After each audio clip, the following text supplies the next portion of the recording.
ফালা খাউফুন আলাইহিম ওয়ালা হুম ইয়াহজানুন, তাদের জন্য ভয় আর চিন্তার কোনো কারণ থাকবে না। ও আল্লাহর বান্দা বান্দিরা, এবারে আওয়াজ দিয়ে বলুন তো, আমাদের পিতার বাড়ি কোথায়?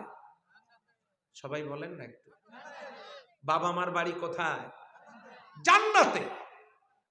পিতা মাতা যদি বাড়ি জান্নাতে হয়, কারো বাবা মা যদি মরে যায়, তাহলে বলেন তো পিতা মাতার সম্পত্তিতে সন্তানের অংশ থাকে কি না? তাহলে আমাদের বাবার বাড়ি জান্নাতে, আমাদের মায়ের বাড়ি জান্নাতে, সেই বাবা মা ইন্তেকাল করেছেন, তাহলে সন্তান হওয়ার কারণে সেখানে আমাদের অংশ আছে না নাই? যদি থাকে তাহলে দেরি কেন? আগামীকাল মাহফিল শেষ করে ভ্যান নিয়ে সবাই রওনা করি, সেখানে গিয়া খুঁটি গেড়ে সীমানা নির্ধারণ করে আসি, ওখানে তো আমাদের অংশ আছে।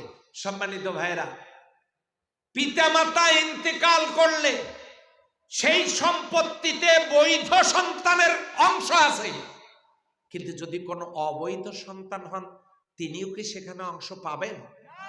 তাহলে আমরা জান্নাতে যেতে চাই কি চাই না? কারা কারা যেতে চায় একটু হাত তুলে দেখান দেখি, কারা কারা জান্নাতে যেতে চায়? আলহামদুলিল্লাহ, হাত তুললে যাওয়া যাবে। এখন জান্নাতে আমরা যেতে চাই, কিভাবে যাব?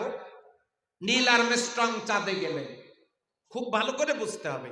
নীল আর্মস্ট্রং চাঁদে গেলেন, অ্যাপোলো 11তে চড়ে দুনিয়ার বিজ্ঞানীরা বলে দিল, ও নীল আর্মস্ট্রং সাহেব, আপনি চাঁদের মাটিতে যাচ্ছেন, ওখানে গিয়া খবরদার সীমা লঙ্ঘন করবেন না।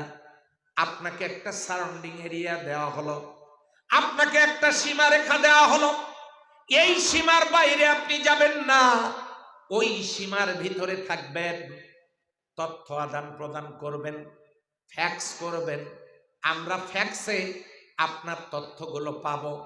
আপনি যদি সীমার ভিতরে থাকেন, রাডারে আপনার সাথে আমাদের যোগাযোগ হবে, কমিউনিকেশন গ্যাপ হবে না।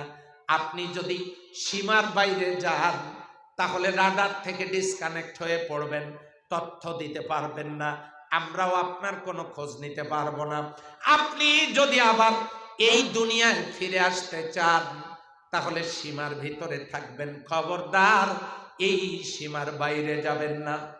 দুনিয়ার বিজ্ঞানীদের কথাগুলো নীল আর্মস্ট্রং চাঁদের মাটিতে গিয়ে মানার পর সিস্টেমেটিক ওয়েতে সফর শেষ করে আবারও এই পৃথিবীতে ফিরে আসতে পেরেছেন।